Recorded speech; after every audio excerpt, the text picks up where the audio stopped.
We're gonna talk to some people, gonna have a lot of fun. We're gonna talk to some people, gonna learn a lot of stuff. We're gonna talk to some people, gonna have a lot of fun. We're gonna talk to some people, gonna learn a lot of stuff. Cause Kristin knows blank. Welcome back to the Kristin Knows Blank podcast. I am so excited about my guest today. It's so rare as a comedian to meet another comedian that I hadn't met before, that I have so much in common with, but that's exactly what happened. But before we get to her, hi guys, thank you for listening or watching. However you're taking in this podcast, please do me a favor, like, follow, subscribe, comment, leave a review on this podcast. However you're watching or listening, there's going to be a button somewhere around the screen that says like, follow, or subscribe. Just push the button and see what happens. You could start a new religion. Hi, I'm Kristin. I'm the host of this crazy mess. You can find me through my website, KristinKey.com. Follow me on all my social media. If you want to support this or all my shows, through the Patreon. It's a lot of fun, bonus content, videos, there's merch, all kinds of fun stuff. And I'm also on Cameo. So if you want to give the unique gift of me, I write songs for everybody who gets a cameo. Now, today, my guest is a hilarious comedian. She's an artist. She has a great dry bar special. Hey, computer lady, play that interview with JJ Barrows. Playing interview with JJ Barrows. JJ, it's wonderful to have you on today. I'm so excited to meet you because in looking you up online, we have a lot in common. Yeah, I love it. I love it. We're both preacher's kids. Yes. Oh my God, we both grew up feeling isolated, like we didn't fit in. We're both females. We're both stand-up comedians. I think we've both overcome some things on the maybe addiction, alcohol. You know, overcome some stuff. So little recap time. I know. And then I want to get into your hobbies. But first off, like you grew up a preacher's kid too. You felt how did being a preacher's kid affect you doing stand-up in the first place? It's so funny. I was thinking about this like a while ago. I grew up seeing my family always on stage. My granddad was on stage. My dad was on stage. I never thought like one day I would be on stage. Like the closest I ever got to the stage was like for an altar call, like probably going down every time just because of the attention.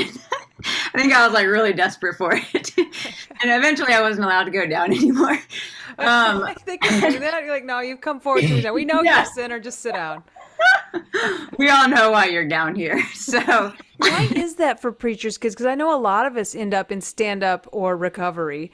And it's because like a lot of preachers' kids do have this, I didn't fit in, I felt different, which you grow up in this church that's like, you're a family, but it's like, not me for some reason. Like, what is that? Yeah, it's so bizarre. I've thought of that a lot because I was talking to someone recently and they're like, well, what's your like family like background like? And I was like, the bizarre part is my parents loved me, so I can't blame them for Same. Yeah. I can't blame them. Yeah, for my issues, so to speak. But I don't know, maybe it is. There's this communal expectation, I think, from the community that expects you to be a certain way because you are the preacher's kid, that to some degree, I feel like maybe you feel like you have to be on or you have to be presentable or you're representing what your dad does or your family does. And in that sense, there's this degree to which you aren't sure if you can be your whole self, because your full self or whoever that is, because you aren't sure if people are going to like that, accept that, want that. They want the version, right, that they have of you. And if the preacher can't lead his kids, how's he going to lead a congregation? Like there's all this pressure. Sorry, Dad. Me and my brother both like, well, shit happens. Exactly. We ended up getting like a punch card for therapy sessions for the kids. Because there's 4 of us. I grew up with 3 siblings, and in different ways, we all kind of like similarly just battled that idea of like not knowing kind of how we fit or where we fit, and found different ways or different communities or outlets to be like, well, this is me. Because I think even though it's not like limelight, it's limelight enough in your community when you're a preacher's kid. There's something I think satisfying when you find your own group, a group that you didn't have to be a part of, that you had to represent. And so that's probably why a lot of preachers' kids rebel, so to speak. Like they want to find their own, what they think, what they believe, what voice. What they want. Yeah. That's for me. I don't know if it was for you. That's exactly what stand-up gave me, was I felt like I hadn't had a voice. Cause like we were twice on Sundays, once on Wednesdays, church camp every summer, Bible bowls, like everything. And so I love like getting to do like skits at church camp. But then when it came to like stand up, all of a sudden, like I can say anything in the whole wide world and no one's you can't kick me out. Yeah. You can't, I don't have to come forward and confess. It's like, it was really a way to have a voice. Yeah. It's interesting because I found stand up so much later in life. Like, again, I didn't grow up thinking I would be on a stage. I had no idea that I could do it. I was never like, I want to be a stand-up one day. I found it by accident. I thought I was signing up for an improv class and they were like, oh, that's full, but you could do stand-up. And I was like, it's probably the same. Like, that's how little I knew about comedy. I was like, stand-up, improv, it's all comedy. And I had no idea. And then the first day of class, the teacher had everyone go up and say why they were taking the class on stage. And everyone in there was like, oh, I love comedy, or I'm inspired by Robin Williams, or I've always wanted to be a comedian, or this is on my bucket list. And I legit was sitting in the chair like, I'm a fraud. Like, it felt like a Sunday. Like, I'm in church, and I know I'm a fraud. And so I'm like panicking. I'm kind of like internally trying to decide what I'm going to say. And I get up there, and whatever it was, I just said honestly, I was like, honestly, like, I'm going through a rough season of life and I probably need the therapy, but I couldn't afford it. So I'm taking this class. And everyone kind of laughed. And it was the first time I realized I could be honest about what I was insecure about and people could relate. Like, I wasn't the only one that was insecure about it. And in that relating, people found it funny. And like, it was kind of like this aha moment that was like, wait, if I can be me, like just be me and feel okay about that. And not only like be accepted for being me, but like bring enjoyment to people because they also get what it's like to awkwardly be a human. There's gold in there. Like, there's something there. And so that's kind of what it is saying. Like, I maybe didn't have the words to articulate it in the beginning, but it was very much that feeling of, wow, I can just be me up here as I am. And it's kind of funny. Oh my God, that's awesome. Yeah, we have, it's so crazy how much we have stuff that parallels. We both share a love of one of the greatest singer-songwriters of all time, the fantastic and wonderful Miss Dolly Parton, which you have right there. Yeah. I love Dolly so much. We gotta talk Dolly. You always got to talk Dolly. Yeah. I always joke that she's my favorite theologian.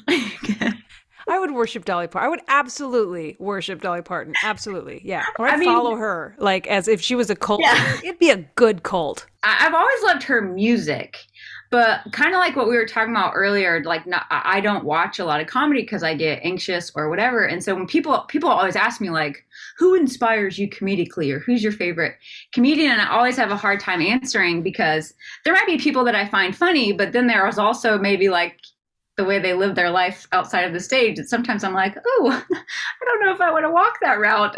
How do I do this stage life thing? But it's just, I don't know. It's always like different for me. You want the whole package. You want someone that's good, like a good person and good at their craft. I wanted to know that you could be an entertainer, that you could entertain people, that you could genuinely like bring joy to people without being, it's like when you see like your favorite athlete and then you see them off the field and they're a total jerk or whatever it is. Like, there's plenty of examples, but I wanted to know that it was possible to maintain your sense of self, your sanity, your faith, your genuine belief in the good of people. Like, life is just so hard and chaotic. It's so easy to be pessimistic. Like, I'm very prone to it for sure. And I think the comedy industry is so rough that it makes you even more so. And I think that's why a lot of people are bitter and are resentful, and maybe why the comedy industry is so rough. And so the more that I would get into comedy, the more I was like, man, I don't know how long I want to walk down this road, because if it's going to like toughen me up to the degree that I lose my faith in humanity, I don't know how worth it is. This is very normal for comedians to be like, oh my God, I'm going to lose my soul in this business. It's the worst. It's true. It's something you wrestle with because you're around a lot of depressed people talking about like the worst things in existence. And they're asking, can I make that funny? Can I make that rape joke funny? Yeah. And you're like, I don't know, buddy. I'm having a rough Sunday, Yeah, so it's so true. I always tell people the comedy industry is the best, worst thing ever. It's like, that's just the best way for me to sum it up. But for me, Dolly was this example of, man, she's someone who has known how to navigate showing up in the world and it's funny, right? Because like obviously she'll be the first to joke about like what's fake about her on the outside, Sure. but she's so real inside. And she'll say, I give people something to look at, but then once they look, I say something worth saying. And I'm like, that's huge. And we don't have a whole lot of that, I don't think. And so I think to see a woman really like, man, just be true to herself, to love on people, to conduct business, to be super talented. She's just this like all-encompassing like aura of goodness in the world, and gives me hope that like, oh, I can keep doing this thing. I can keep entertaining people without losing what is so joyful about it. Because it's weird how you do it to bring joy to people, right? But it's weird how it can also like really lose its joy for you when it becomes just like a job, or it does become a competition with you and other comedians who are always trying to book the gig. Like a validation. If it ever becomes your validation, it'll never be enough. Never. It'll never be enough. Never. Do you live like, where do you live right now? Are you near it's like Sevierville and Yeah, so I'm in Chattanooga, which is like 2 hours. So I got my season pass to Dollywood. Oh my God, that's so cool. I've heard so many stories from people like the locals that say that, oh, there was this time that Dolly Parton came into the Cracker Barrel like incognito and paid for everybody's dinner. Or there was a county road need fixing, and she was at a city council meeting and was like, I'll pay for the whole road. Like, yeah, she just shows up all the time. She loves on her community. Everyone that works at Dollywood, like she pays for their education. So I went to Dollywood. They had season pass day like last month, and we went. And when we were there, they were talking about they were going to have this parade. And every time I go, I'll pull one out. I make these crowns. You're in a craft room right now. Like, how are we not friends before this? This is, wait for it. Look at you. What the hell? This is my Dolly. My Dolly Parton crown. Look at her boobs. I made them out of egg cartons, so I call her Dolly Carton. Oh my. And this is what I wear when I go to Dollywood. Kids are like, Mommy, who is that? Like I'm someone important, but I'm like, really not at all. This is so amazing. But so last time we went, they were like, oh yeah, they're having this parade. But the parade, and I didn't know this until it started. The parade was literally just an open car with Dolly Parton in it, waving to people. And I panicked, and I was like, oh my God. And so I'm wearing my crown, and she's coming, and I know, like, I'm going to just be like, Dolly, I'm going to scream. And the closer she gets, I mean, my heart was racing. I felt like I was having a heart attack. Like, I was like, why am I feeling this way? I feel this way listening to your story. I'm like, go on. I know. So she gets up, like, right to where we are, and I go, what? And I choked. I couldn't say anything. I couldn't get it out.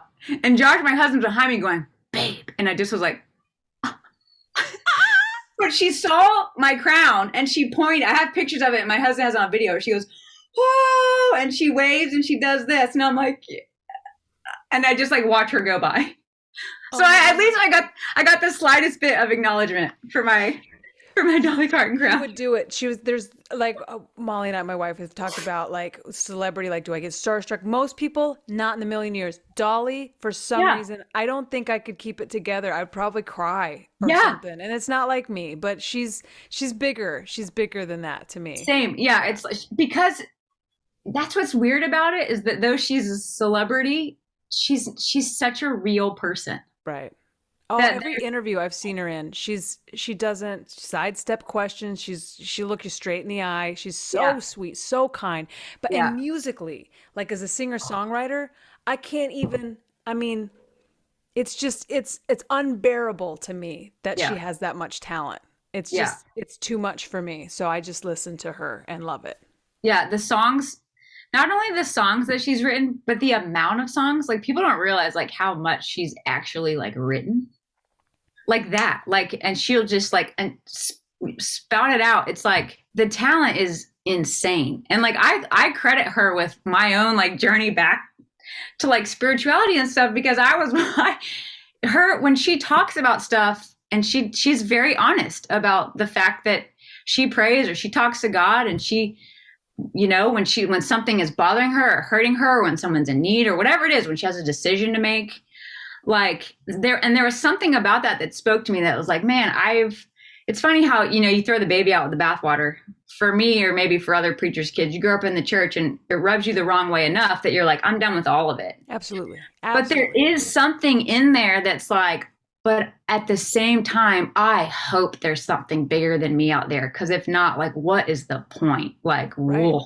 But seeing a woman like in the public eye maintain who she is and without batting an eye, just she has a higher power and that she knows she can't do it without him and all this stuff. Like, for me, it was like, oh my God, maybe I don't have to throw it all out. Like, it's not as simple, right? We always jump as humans. I feel like we always jump to extremes. It's always one or the other. Oh, this way didn't work, so let's just do it this way. And it's like, nah, there's this beautiful middle ground of living in the tension of life being beautiful and hard. And life can suck and God can be good at the same time. You know, whatever that people have different varyings, you know, what their higher power is. But those were, even for me sometimes, like with religious or Christianese words, the words are what trip people up. And they did for me for a long time too. But at a certain point, I was just like, man, whatever. I don't want to throw it all out. And I'm just going to figure out the words and the language that works for me and that works for God. And if I need to navigate that or use different words with different friends or different people, like God's big enough that that's okay, you know? I think it's more important that I believe in something than I have to define what it is. Like, because I'm not good at that and I don't want to. If you ask me a bunch of questions, I don't have answers, but I do believe in something and it's personal and I'm working on it and I like it. And it's okay. Like, I think that's the other thing is it's okay for people to be where they're at in their process. Like, to just, even if where they're at is this place of asking questions or place of confusion, like, how much better to be in that place where you're like curious about things than if you're just like closed off. To me, there's something really beautiful. I love hearing different backgrounds and stories and all these things. But I think growing up in the church, they do some things well and they do some other things not so well. But I think at least growing up in the South and in the church, there was kind of this like, no, it's only this way. It only looks like this. And I feel like I relate to that a little bit. I'm like, picking up what you're putting down.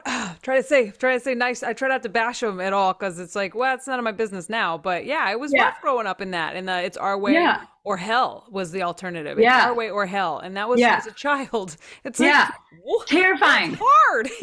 I don't want to go to hell. Even that, even the idea of like heaven was terrifying to me. I remember in church we would sing Amazing Grace, and when it got to the line, and we've been there 10,000 years, shining bright like the sun. I remember I used to think 10,000 years. That's terrifying. Like, especially because it's unknown, an uncomfortable pew. You know, and so really the concept of time is like, this is a long time. Well, a long heaven is a time. Like, this sucks. We're just going to be like burning balls of sun singing for 10,000 years. Like, it just sounded so scary as a kid. I just couldn't. Heaven is terrifying. Ah. But no, and so no wonder, right? People, as you get older, you throw it all out, but then as you keep going through life, you realize, but man, life is rough.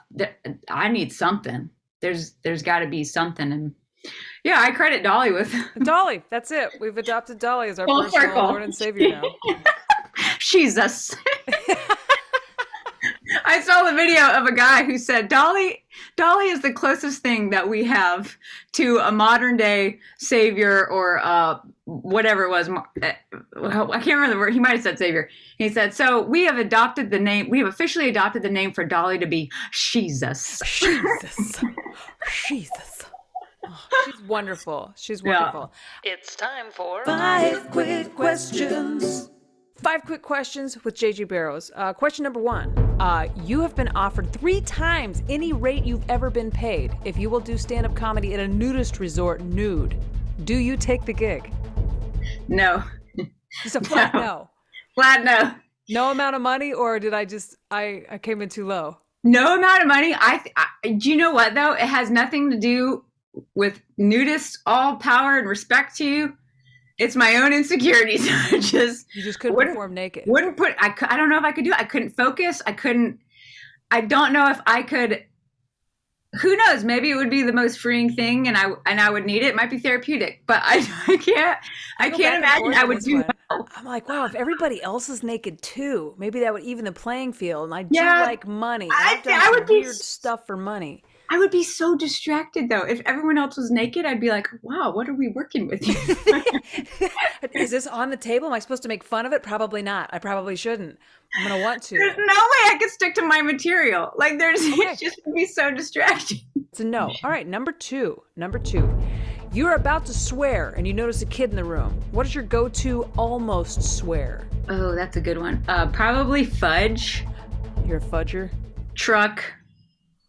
You can tell what word I'm trying to avoid, probably. Sometimes I'll just write whatever is in front of me. I'll be like, blueberry, like, or crush. Like, I'll just spout out, like, whatever word there is. Refrigerator Tourette's. Peaches.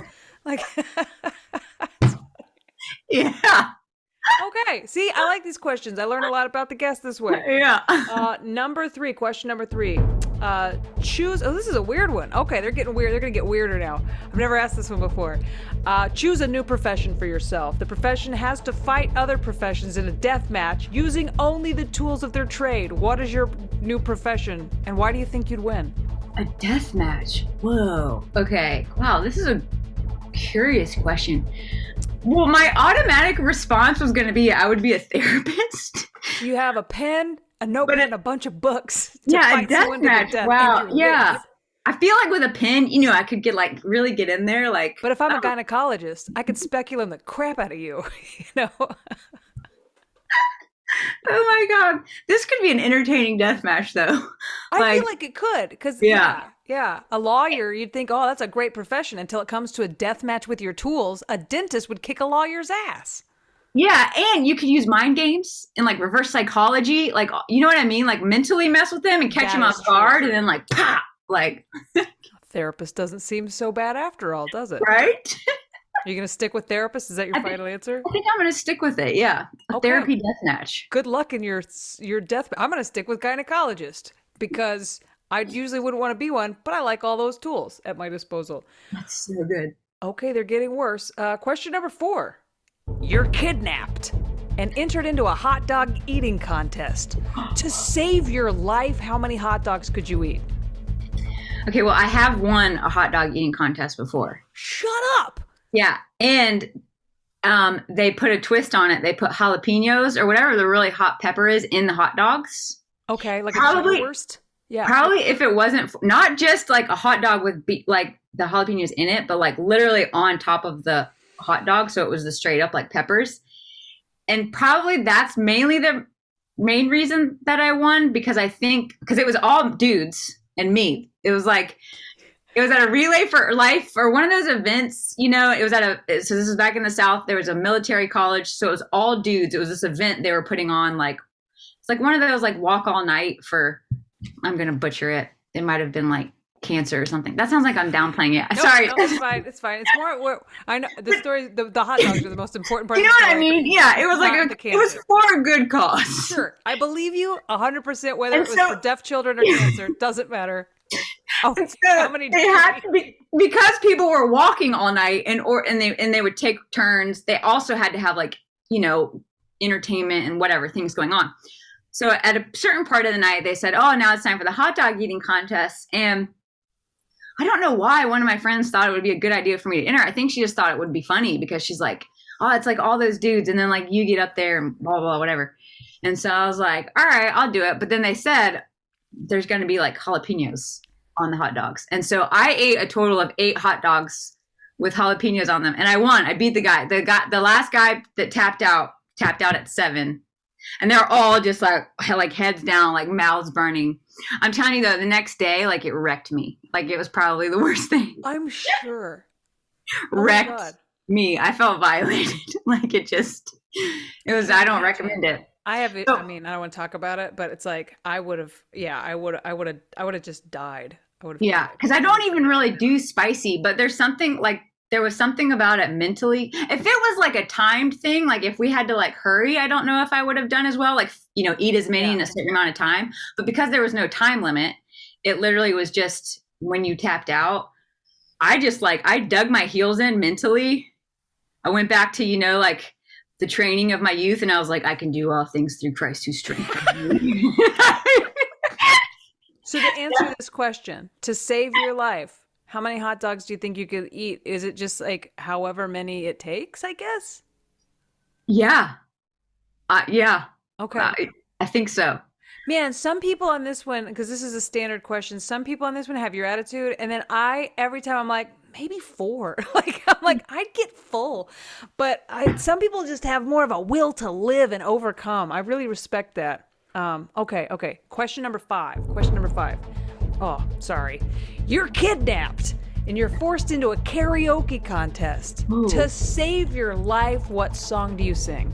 Barbra Streisand, Don't Rain on My Parade. Don't tell me not to live, just sit and putter. Life's candy and the sun's a bowl of butter. Don't tell me not to cry or rain on my parade. That's all I got. No one's ever going to kill you. You will live forever. JJ, you are. Oh. And now it's time for Rad Libs. Here's what happened. I've written a story and I've left out some parts of speech. You give me those parts of speech and together we're going to make a hilarious story. JJ Barrows, are you ready to play? Ready. All right. I need a side effect. Nausea. You got that. Okay. An instrument, a musical instrument. Melodica. A melodica. Which one is that again? Okay. Wow. Now do a sitar. No. A number. I need a number. 14. 14. Why do you have a melodica? Never mind. I've got some weird stuff by my desk too. Okay. A famous person. Dolly Parton. Yes. An adverb. Wow, now I can only think of quickly. Okay, quickly. Quickly. Adjective. Messy. An occupation. Teacher. A first name. Bob. Plural noun. Balloons. Yes. A negative response. Ugh.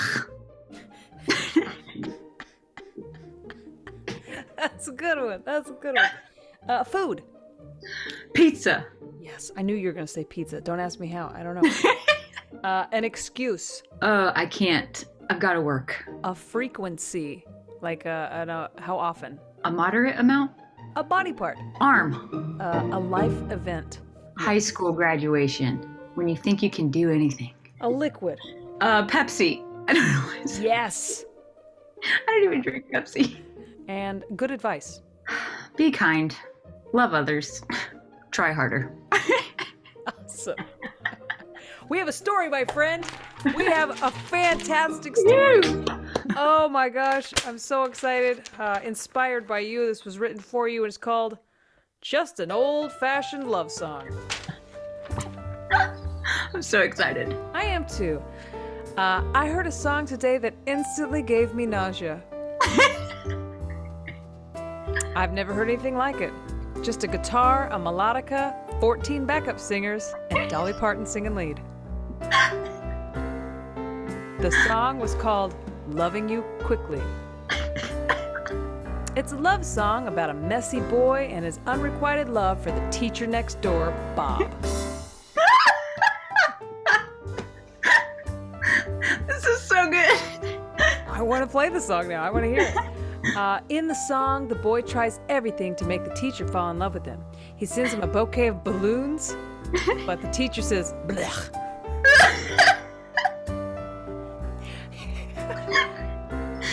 He makes him a homemade pizza, but he says, I can't. I gotta work. Finally, he stands outside his window and says, I will love you a moderate amount. My arm is yours. I want this song to play at my high school graduation because every time I hear it, my eyes fill up with Pepsi. The last line gets me every time.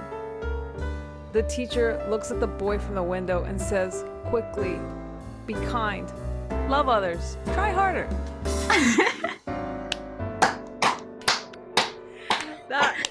That was brilliant. I want a copy of that. I will get it notarized and sent to you home immediately. Oh my God, that was Wow. I needed that. I haven't laughed that hard in a while. You're amazing. You're the best guest ever. You will definitely back. I've had so much fun talking to you. I cannot wait to Thank you unearth so much. more things we have in common. You're amazing. Please tell the listeners and viewers what you want to plug, where they can find you, what you've got coming up. Oh yeah, find me on Instagram. I always post shows on there. JJ Barrows. I have an art account as well. Paintings, the Dolly Parton crowns that I make are on there. At JJ Barrows Art, and pretty much anything I do you can find on my website, jjbarrows.com. Very original, just my name. It's a fun website. I've been there. It's really cool. It's colorful. It's got all kinds of fun stuff. You did a very good job. Thanks. That's so rad. Well, guys, find, follow, friend, support, get a Dolly Parton. And thank you so much for coming on today. This has been a real treat. Yeah, dude, thanks so much for having me. It was so cool for me to get to hang out and talk with you. And to laugh that hard, God, I needed that. So thank you so much. Interview complete. Singing I Will Always Love You and eating jalapeno hot dogs in JJ's honor. I think Computer Lady has a little crush. Well, thank you, JJ Barrows, for coming on the show today. Guys, follow, friend, find, like, buy her stuff. I think she has a book out, all kinds of stuff, but just jump in with both feet to all things JJ Barrows. And thank you for listening to this podcast. Guys, I really appreciate it. You can find me through my website, KristinKey.com. Follow me on all my social media if you're not already. Join the Patreon. It's a whole lot of fun. Get a cameo for someone that you love. And next time, I'll be bringing you another hilarious comedian. We're going to sit down, chit-chat, play 5 quick questions, do a rad lib, and then everybody goes home happy. So until next time, goodbye. We're gonna talk to some people, gonna have a lot of fun. We're gonna talk to some people, gonna learn a lot of stuff. We're gonna talk to some people, gonna have a lot of fun. We're gonna talk to some people, gonna learn a lot of stuff. 'Cause Kristin knows